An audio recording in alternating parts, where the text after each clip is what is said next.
di dalam Matius pasal yang ke-25. Di situ Yesus mengajar dengan menggunakan sejumlah perumpamaan. Yang menjadi bahaya adalah ketika Bapak Ibu dan saya mereduksi seolah-olah cerita ini semata-mata berbicara mengenai talenta. Sekali lagi, seringkali ketika kita baca cerita mengenai uang mina dan membaca cerita mengenai talenta, kita berpikir atau cenderung untuk mereduksi seluruh cerita itu dan memahaminya menurut cara pikir yang sempit, seolah-olah teks ini berbicara mengenai talenta. Padahal talenta dan juga uang mina hanyalah alat sederhana, perumpamaan yang Tuhan pakai untuk menjelaskan sebuah realitas yang lebih kompleks, yaitu cara hidup di dalam kerajaan Allah.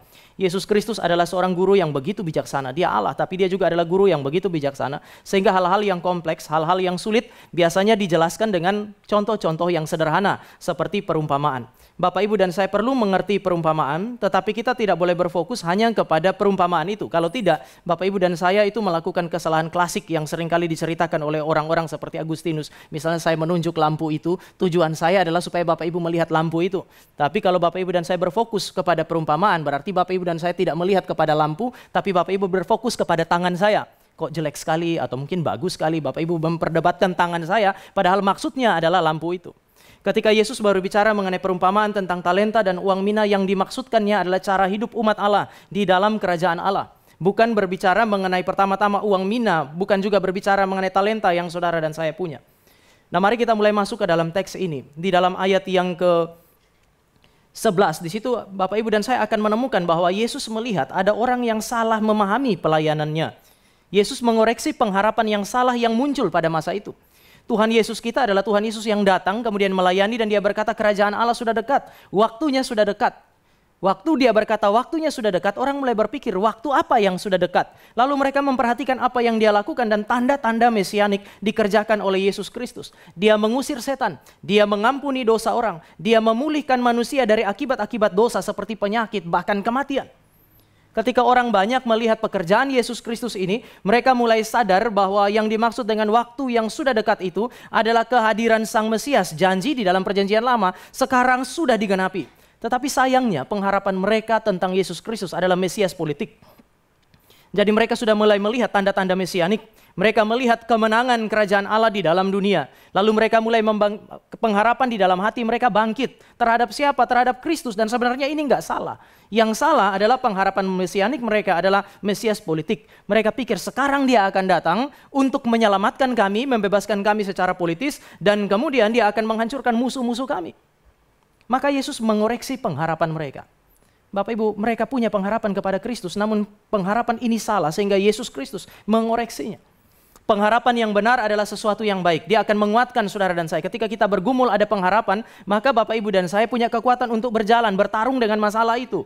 Tetapi kalau Bapak, Ibu, dan saya memiliki pengharapan yang salah, maka satu saat Bapak, Ibu, dan saya akan kecewa. Paulus mengatakan orang yang punya pengharapan itu tidak akan kecewa. Pengharapan tidak mengecewakan. Iya, jika pengharapan itu benar dan pengharapan itu dibangun di atas dasar-dasar yang benar. Jika Bapak, Ibu, dan saya memiliki pengharapan di dalam hati, tetapi pengharapan itu tidak dibangun di atas fondasi yang benar, yaitu kebenaran firman Allah yang dipahami dengan benar, satu saat pasti kita kecewa. Sekali lagi, pengharapan yang dibangun tidak berdasarkan firman Allah, pemahaman yang benar terhadap firman, satu saat pasti mengecewakan. Tidak mungkin tidak mengecewakan. Kami punya satu jemaat yang sekarang sudah menjadi hamba Tuhan. Dia dari orang yang bukan Kristen menjadi Kristen. Ya, jadi dia lahir dalam keluarga Kristen, tetapi kemudian waktu bertumbuh menjadi bukan Kristen. Kemudian di dalam perjalanan hidupnya dia satu saat dia berjumpa dengan orang Kristen yang menginjili dia. Dia bersyukur karena dia selamat. Tapi kemudian dia bergereja di satu gereja yang mengajarkan mengenai minyak urapan, saudara. Waktu mamanya sakit, karena itu minyak katanya menyelesaikan semua masalah. Dia sudah berdoa, mamanya nggak sembuh, akhirnya dia ambil minyak itu lalu kemudian diam-diam dia suntikan ke dalam botol infus mamanya. Dia campur dengan obatnya dan dia berdoa. Mamanya meninggal. Bapak, Ibu, hari itu setelah mamanya meninggal dia mengambil keputusan untuk meninggalkan gereja. Dia pikir bahwa saya akan tinggalkan gereja untuk selama-lamanya. Ternyata pengharapan yang diberikan, dijanjikan di dalam gereja palsu. Sampai satu kali kemudian dia berjumpa lagi dengan seorang hamba Tuhan yang lain yang melayani dia. Kemudian dia kembali. Dia melayani lagi. Waktu itu dia mulai melayani bersama dengan kami di Depok. Lalu kemudian pada akhirnya dia memutuskan untuk studi teologi dan kemudian menyelesaikan studi. Dan hari ini dia menjadi seorang hamba Tuhan. Tetapi Bapak Ibu dan saya bisa lihat bahwa ketika dia membangun pengharapan, tidak ada masalah dengan pengharapan, itu sesuatu yang baik. Tetapi Bapak Ibu dan saya punya pengharapan harus dibangun berdasarkan pengertian yang benar terhadap kebenaran firman Tuhan. Oleh karena itu maka Yesus mengoreksi pengharapan mereka. Yesus seolah-olah mau bilang bahwa memang saya berkata waktunya sudah dekat. Ketika kamu melihat aku mengusir setan, ketika kamu melihat aku menyembuhkan orang, ketahuilah kerajaan Allah sudah datang kepadamu. Namun waktunya juga pada saat yang sama masih terlalu panjang. Dia umpamakan dengan perjalanan seorang yang akan dinobatkan sebagai raja. Dan dia bilang waktu itu masih terlalu panjang. Dia harus pergi ke kota yang jauh untuk dinobatkan menjadi raja. Dan satu saat dia akan datang kembali. Bapak Ibu, perjalanan yang panjang inilah yang hari ini saudara dan saya sebut sebagai jalan salib. Karena mereka lihat dia sementara berjalan ke Yerusalem, mereka pikir oh dia akan pergi ke Yerusalem. Kemudian dia akan merebut kekuasaan di sana, menjadi raja, dan kami akan dibebaskan. Yesus bilang kedatanganku sebagai raja itu masih terlalu panjang. Masih terlalu panjang, aku harus pergi ke kota yang lain. Lalu aku akan dinobatkan menjadi raja di sana, baru aku akan kembali lagi. Ini sebuah perspektif yang baru. Perjalanan ke Yerusalem hanya satu titik dari begitu banyak titik yang harus dilewati oleh Yesus Kristus. Melalui perjalanan ke Yerusalem, kemudian saudara saya tahu dia akan menuju ke Golgota.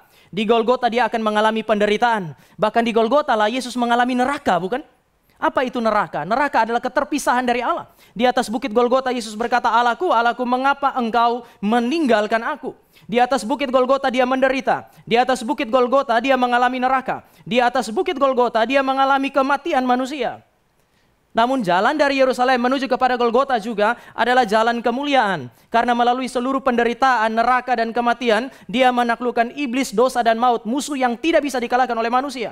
Dia bangkit dari antara orang mati untuk menyatakan kemuliaannya. Dia kembali kepada Bapa, duduk di sebelah kanan Allah. Inilah jalan salib. Jalan salib berbicara mengenai apa yang disebut sebagai penderitaan yang harus dilewati oleh Kristus. Ini adalah sebuah jalan yang sangat panjang. Bukan masalah jarak, Yerusalem Golgota itu cuma berapa kilo. Tetapi fakta spiritual yang harus dihadapi oleh Yesus Kristus. Menderita, berdiri atau hadir di neraka, mengalami kematian. Lalu kemudian setelah itu baru dia menuju kepada kemuliaan oleh karena kemenangan-kemenangan yang dia dapatkan. Tetapi Yesus mau bilang bahwa kehadiran dia sebagai Mesias itu berbicara mengenai sebuah jalan yang sangat panjang. Mari Bapak Ibu saya kasih satu gambaran yang sederhana. Perjalanan panjang itu Bapak Ibu dan saya bisa mulai lihat dari mana? Dari sorga menuju ke bumi. Inkarnasi, Natal yang saudara dan saya rayakan. Dari bumi dia harus kembali lagi ke sorga, duduk di sebelah kanan Allah. Namun sebelum dia beranjak dari sorga, dari bumi menuju ke sorga, dia harus singgah di satu titik yang saudara dan saya sebut sebagai neraka. Bumi, dari sorga ke bumi. Bumi kembali ke sorga melalui satu titik yang disebut sebagai neraka. Dan saudara dan saya tahu tidak ada satu manusia di dalam dunia ini yang sanggup menempuh perjalanan panjang ini. Saya kira Bapak Ibu dan saya sering kali masih kecil di Natal saya bilang kita sering kali digugah oleh kisah cinta itu seorang pemuda atau seorang pangeran meninggalkan kerajaannya lalu kemudian menempuh perjalanan yang panjang, perjalanan yang sulit untuk mendapati mempelai perempuannya itu putri yang cantik jelita. Kalau kita baca di dalam Alkitab, Alkitab menceritakan mengenai cinta kasih Allah bagi saudara dan saya. Oknum kedua Allah Tritunggal yang saudara saya sebut sebagai anak Allah, pewaris sah kerajaan Allah itu menempuh perjalanan yang paling panjang, perjalanan yang paling sulit, yang tidak pernah bisa ditempuh oleh manusia di dalam dunia ini. Pangeran manapun tidak pernah menempuh perjalanan itu. Untuk apa? Untuk menjumpai mempelai perempuannya, saudara dan saya. Tetapi sayangnya kisah ini agak sedikit berbeda karena yang dijumpainya adalah putri buruk rupa. Yesaya dan Yeremia menyebut mereka sebagai pelacur, sebagai perempuan sundal.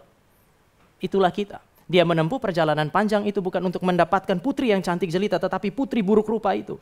Untuk apa? Apakah hanya untuk menjumpai putri buruk rupa ini? Tidak. Putri buruk rupa ini dijumpainya, diselamatkannya, kemudian didandaninya untuk menjadi mempelai perempuan yang layak hadir di dalam kerajaan Allah.